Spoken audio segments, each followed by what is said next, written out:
Howdy friend, you're here in the studio with Luke from GuitarIQ.com. In the last video, we were checking out one of my favorite little reverb tricks for adding some nice space, depth, and liveliness to your favorite tone models within TONEX.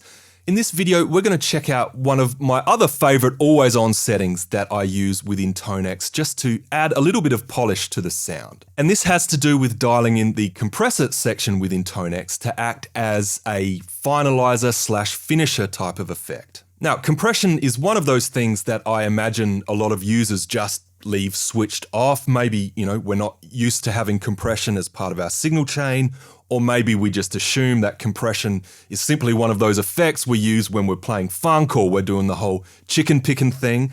But the fantastic thing about the compressor within TONEX is it's not like that vintage uber squashy Ross or Dynacomp style of compression.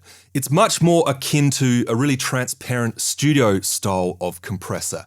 And that makes it the ideal choice to place at the end of our signal chain just to add, the final exclamation point to our tone. So before we look at the exact settings I'm using to dial this in, let's just take a listen to what I'm talking about.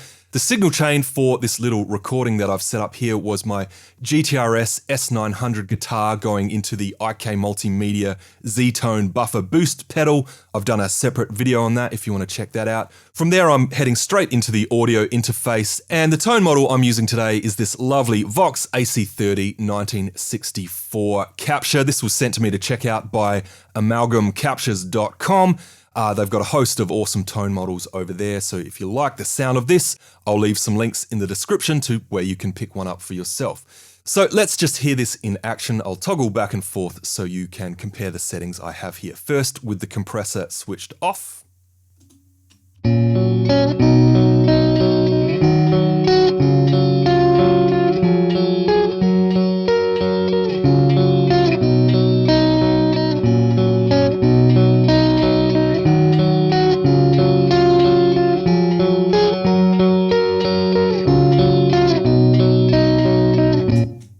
On.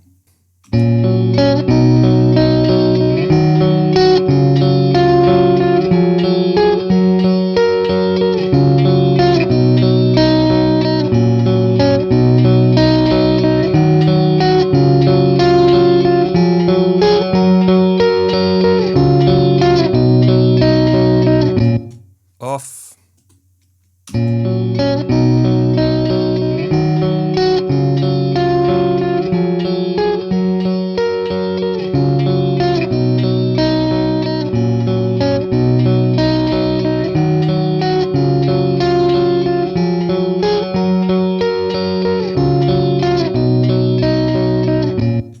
On.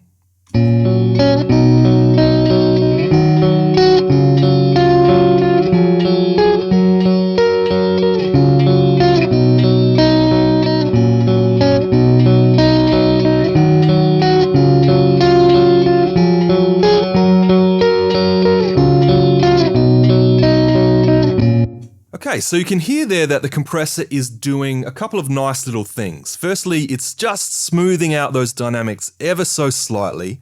And secondly, it's giving us a nice little volume bump to the sound, which can be really useful when we're trying to balance out different presets, particularly when we're using quieter, cleaner sounds like this one here. So as promised, let's look at the exact settings I'm using to dial this in. Here I've just got this set to the default 5 milliseconds. You can certainly experiment with the attack if you want, but I find this to be a good all-round starting point. Moving over to the gain knob, I've simply got this set to 0 dB. Now these settings, the gain and the attack, are pretty much set and forget for me. I don't really change these from preset to preset. The one setting which might change a little bit is the threshold. Now to dial in the threshold, I simply start with this all the way to the left, and then I'll ease it up until I hear it starting to do something.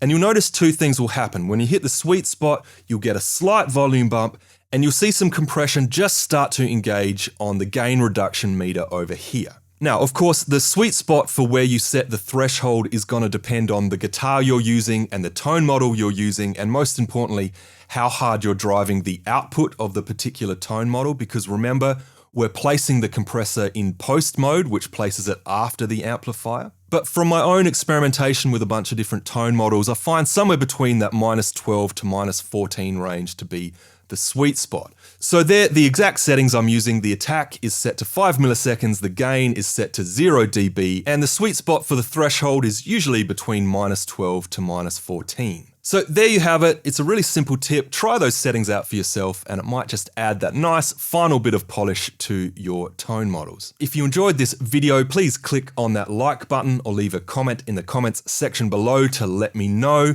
If you want to see more content like this, please consider subscribing to the channel to be notified of future uploads. Also make sure to check out my other TONEX videos. I'll leave links in the description. And finally, before you go, I warmly invite you to check out the website, guitariq.com.